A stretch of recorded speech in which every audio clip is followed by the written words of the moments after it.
आज मैं आपको भारतीय रिजर्व बैंक अधिनियम 1934 के प्रावधानों के बारे में जानकारी दूंगी। इसके कुछ प्रावधान हम पिछले वीडियो में पढ़ चुके हैं। उससे आगे का मुख्य प्रावधान जो हैं उनके बारे में हम जानेंगे, जिसमें 13वां मुख्य बिंदु जो है वो है रिजर्व बैंक द्वारा विदेशी विनिमय की खरीद बिक्री की व्यवस्था के प्रावधान।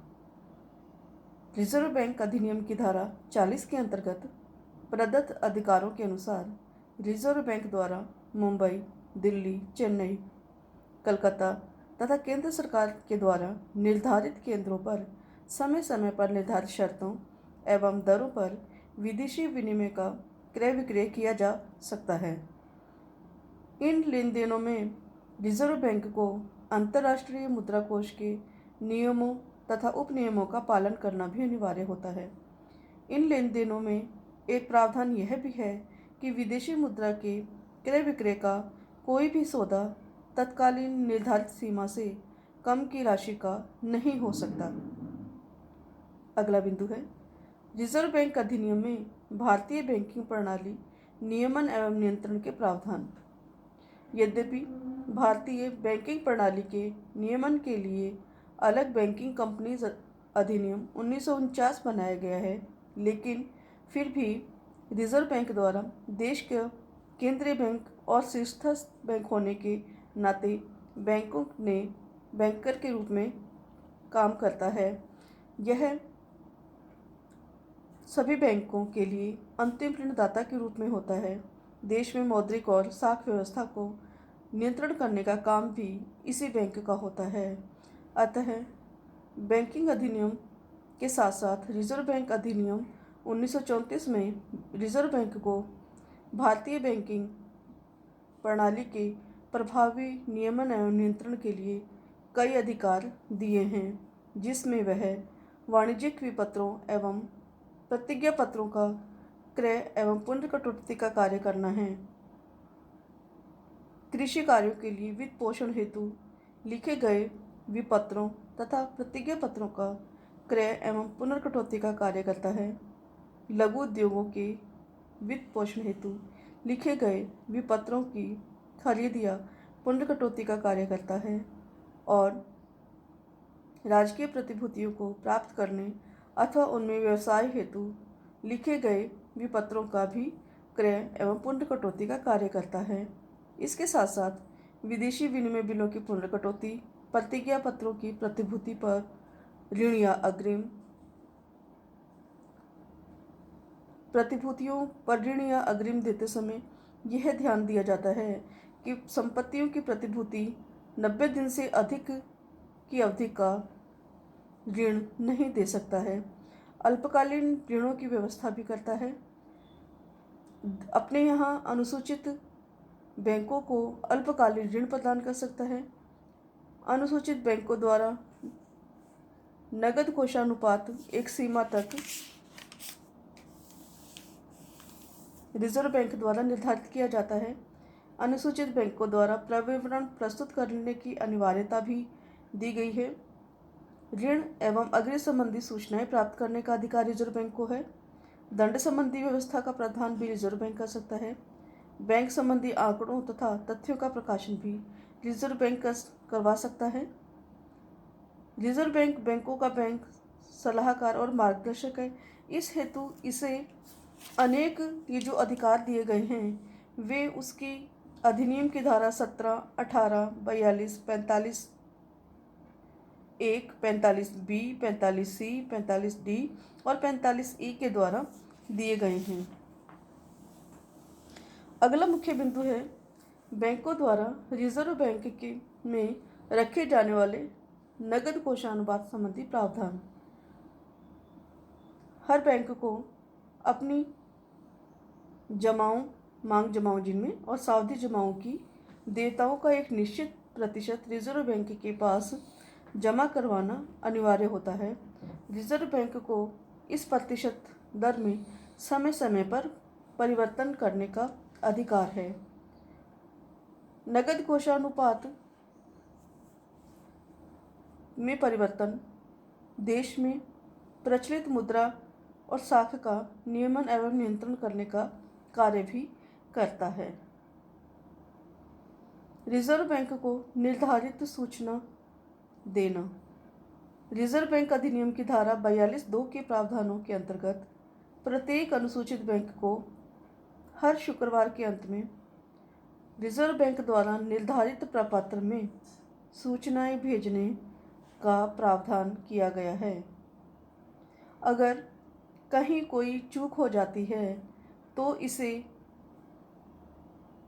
के लिए अर्थदंड की व्यवस्था का प्रावधान भी किया गया है।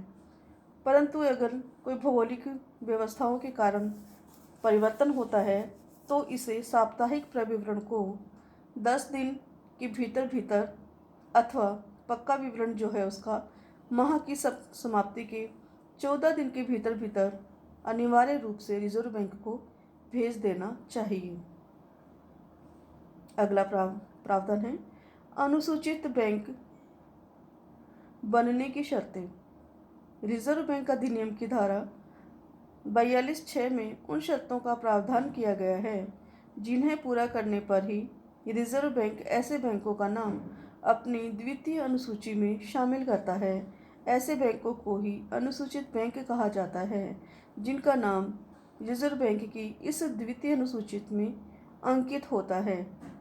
अनुसूचित बैंक बनने के लिए कुछ शर्तों की आवश्यकता होती है, जिनमें पहला है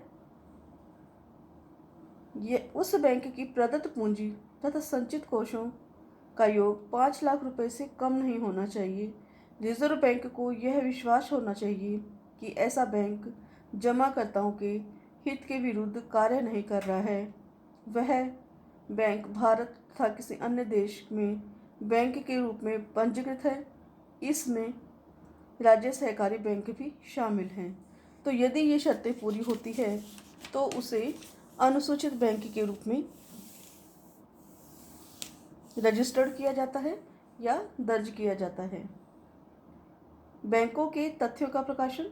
रिजर्व बैंक अधिनियम की धारा 43 के प्रावधानों के अंतर्गत रिजर्व बैंक द्वारा देश के सभी अनुसूचित बैंकों की जमाओं, दायित्वों आदि से संबंध में सामूहिक आंकड़ों का प्रकाशन प्रति सप्ताह करना अनिवार्य होता है। इसीलिए बैंक अन्य बैंकों से सूचनाएं मांगता है। अगला है रिजर्व बैंक के एजेंट के रूप में स्टेट बैंक की नियुक्ति करना। रिजर्व बैंक अधिनियम की धारा 45 के अंतर्गत यह व्यवस्था की गई है कि जहां रिजर्व बैंक की कोई शाखा या कार्यालय नहीं है, वहां स्टेट बैंक ऑफ इंडिया अथवा उसके संबद्ध समूह बैंक शाखा को रिजर्व बैंक अपना प्रतिनिधि या एजेंट नियुक्त कर सकता है। अगला है साख सूचनाई सेवा। रिजर्व बैंक अधिनियम की धारा 45(a) के अंतर्गत और 45(g) तक यह प्रावधान रखा गया है कि रिजर्व बैंक एक ही व्यक्ति या संस्था द्वारा कई बैंकों से ऋण लेने की प्रवृत्ति पर रोक तथा साख के केंद्रीयकरण पर नियंत्रण के उद्देश्य से किसी भी बैंक से विभिन्न व्यक्तियों एवं संस्थाओं को दिए गए अग्रिमों एवं ऋणों की सूचनाएं मांग सकता है और इस प्रकार संग्रहित सूचना अन्य बैंकों को दे सकता है ताकि वे बैंक उपयोग और उधार देते समय इन सूचनाओं का काम में ले सके। अगला है गैर बैंकिंग कंपनियों द्वारा जमाएं प्राप्त करने का नियमन। रिजर्व बैंक अधिनियम की धारा में ये प्रावधान किया गया है कि रिजर्व बैंक को गैर केंद्रीय बैंकिंग कंपनियों द्वारा जमाएं प्राप्त करने तथा उनको उधार देने, उपयोग करने की क्रियाओं पर नियमन करने के कई अधिकार प्राप्त हैं और वह इन कंपनियों पर अनेक प्रतिबंध लगा सकता है, जैसे जमाएं प्राप्त करने हेतु विज्ञापन अथवा प्रोस्पेक्टस निकालने पर रोक लगाना, जमाएं प्राप्त करने पर कुछ शर्तें लगा सकता है, प्राप्त जमाओं संबंधी सूचनाएं मांग सकता है, जमाएं प्राप्त करने संबंधी दिशा निर्देश जारी कर सकता है, ऐसा करने के पीछे उद्देश्य मात्र यही है कि कंपनियों के बीच जमा प्राप्त करने की प्रतिस्पर्धा और धन के दुरुपयोग पर रोक लग सके। अगला है रिजर्व बैंक द्वारा कृषि साख हेतु 2 विशेष कोषों की स्थापना करना। इसके लिए रिजर्व बैंक ने राष्ट्रीय कृषि साख दीर्घकालीन कोष और राष्ट्रीय कृषि साख स्थिरीकरण कोष की स्थापना की है। राष्ट्रीय कृषि साख दीर्घकालीन कोष में बैंक ने प्रारंभ में 10 करोड़ रुपए तथा आगामी 5 वर्षों में प्रतिवर्ष कम से कम 5 करोड़ रुपए लाभ हानि खाते से डालने का प्रावधान किया है और यह कोष सहकारी संस्थाओं के अंश खरीदने के लिए राज्य सरकारों को 20 वर्ष तक की अवधि के ऋण प्रदान करना, राज्य सरकार द्वारा गारंटी पर राज्य सहकारी बैंकों को कृषि कार्यों में सहायता हेतु 15 महीने से 5 वर्ष की अवधि के लिए ऋण देना, राज्य सरकार की गारंटी पर केंद्रीय भूमि बंधक अथवा विकास बैंक को 20 वर्ष तक की अवधि के ऋण देना, राज्य सरकार की गारंटी पर केंद्रीय भूमि विकास अथवा बंधक बैंक के ऋण पत्र खरीदना, ये कार्य कर सकता है। राष्ट्रीय कृषि साख स्थिरीकरण कोष में देश में सूखा पड़ने अथवा अन्य किसी प्राकृतिक विपदा के समय राज्य सरकारों को राज्य सहकारी बैंकों को 15 महीने से 5 वर्ष की अवधि के मध्यकालीन ऋण देने का प्रावधान किया गया है। नाबार्ड की स्थापना के बाद में उक्त दोनों कोषों को नाबार्ड के अंतर्गत स्थानांतरित कर दिया गया है। अगला है रिजर्व बैंक द्वारा औद्योगिक वित्त कोष की स्थापना करना। रिजर्व बैंक अधिनियम की धारा 46C के अंतर्गत कृषि वित्त कोषों की भांति ही औद्योगिक वित्त व्यवस्था हेतु भी 1964 में राष्ट्रीय औद्योगिक वित्त दीर्घकालीन संचालन कोष की स्थापना की गई और इसके अंतर्गत भी प्रारंभ में 10 करोड़ रुपए डाले गए और बाद के वर्षों में प्रतिवर्ष 5 करोड़ रुपए लाभ हानि खाते से स्थानांतरित किए गए और इसकी स्थापना का भी मुख्य उद्देश्य औद्योगिक वित्त निगम अथवा राज्य वित्त निगमों के अंशों, ऋण पत्रों आदि को खरीदने हेतु, अन्य वित्तीय संस्थाओं के अंश, ऋण पत्र आदि खरीदने हेतु, विकास बैंकों द्वारा निर्गमित ऋण पत्र खरीदने हेतु इसका उपयोग किया गया। रिजर्व बैंक के लाभ संबंधी प्रावधान। रिजर्व बैंक में होने वाले लाभ को प्रति वर्ष केंद्र सरकार को सौंप दिया जाता है। यह लाभ आयकर से भी मुक्त रखा जाता है। रिजर्व बैंक द्वारा बैंक दर की घोषणा करना। रिजर्व बैंक में यह प्रावधान किया गया है कि वह समय समय पर बैंक दर की घोषणा करेगा जिस दर पर वह विनिमय बिलों, अन्य व्यापारिक पत्रों को खरीदेगा अथवा उनकी पुनर्कटौती का कार्य करेगा। रिजर्व बैंक के खातों का अंकेक्षण एवं जांच। अधिनियम में यह प्रावधान रखा गया है कि केंद्र सरकार कम से कम 2 अंकेक्षकों की नियुक्ति कर सकती है। ये अंकेक्षक अपना प्रतिवेदन केंद्र सरकार को प्रस्तुत करेंगे। ये अंकेक्षक रिजर्व बैंक के हिसाब किताब की जांच के लिए नियुक्त किए जाते हैं। अंकेक्षकों के अतिरिक्त भारत के महाअंकेक्षक एवं नियंत्रक को भी अंकेक्षण का आदेश केंद्र सरकार दे सकती है। भारतीय रिजर्व बैंक में अलग से कृषि वित्त विभाग की स्थापना की गई है और यह विभाग कृषि साख पूर्ति प्रयत्नों के समन्वय स्थापित करने का काम करता है। कृषि विशेषज्ञों को नियुक्त किया जा सकता है जो कि राज्य सरकारों, केंद्र सरकार और सहकारी बैंकों आदि को साख के संबंध में सलाह अथवा जानकारी दे सकते हैं। अगला है अधिनियम के दंड संबंधी प्रावधान।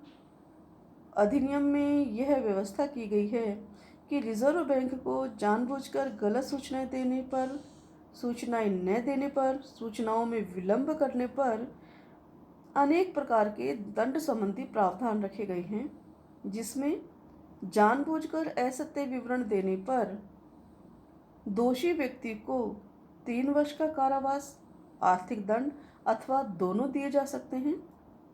सूचनाएं देने में भूल चूक या विलंब करने पर दोषी व्यक्ति को प्रत्येक अपराध के लिए 2,000 रुपये आर्थिक दंड अथवा अपराध जारी रहने पर 100 रुपये प्रतिदिन का अर्थदंड दिया जा सकता है। रिजर्व बैंक अधिनियम की धारा 31 के प्रावधानों का उल्लंघन करने पर विपत्रों की राशि तुल्य अर्थदंड का भी प्रावधान किया गया है। ऋण संबंधी गोपनीयता भंग करने पर दोषी व्यक्ति को 6 माह का कारावास अथवा 1,000 रुपये का दंड अथवा दोनों सजाएं एक साथ दी जा सकती हैं। इस प्रकार यदि कोई बैंक या सरकार जानबूझकर रिजर्व बैंक को गलत सूचनाएं देता है तो दंड संबंधी प्रावधान भी रखे गए हैं। रिजर्व बैंक अधिनियम 1934 में ऐसा नहीं है कि ये परमानेंट ही हो गया है, समय समय पर अनेक बार परिवर्तन किए गए हैं। इसमें 1948 में सबसे पहले परिवर्तन किया गया, जिसमें वह हिस्सेदारों का बैंक न बनकर पूर्णतः एक सरकारी बैंक हो गया था।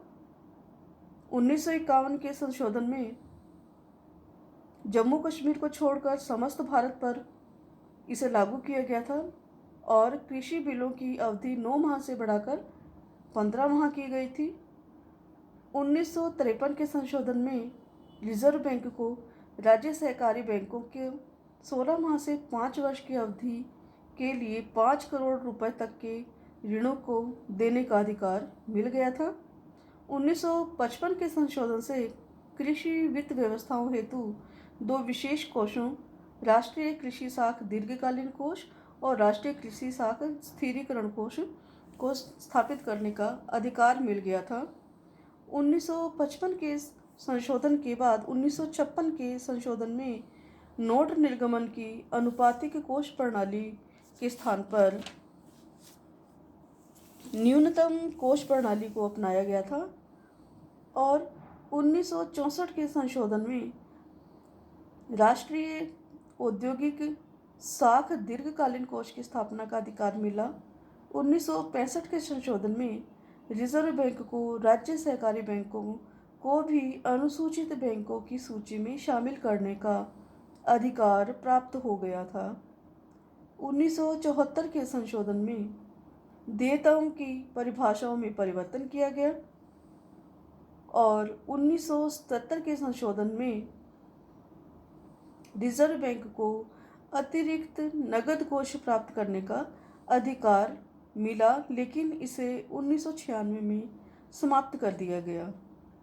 इस प्रकार इस अधिनियम में समय समय पर अनेक संशोधन किए गए हैं और यह संशोधन हमारे देश की बैंकिंग व्यवस्थाओं को ध्यान में रखते हुए और बैंकिंग व्यवस्थाओं को मजबूत बनाने के लिए होने भी जरूरी थे।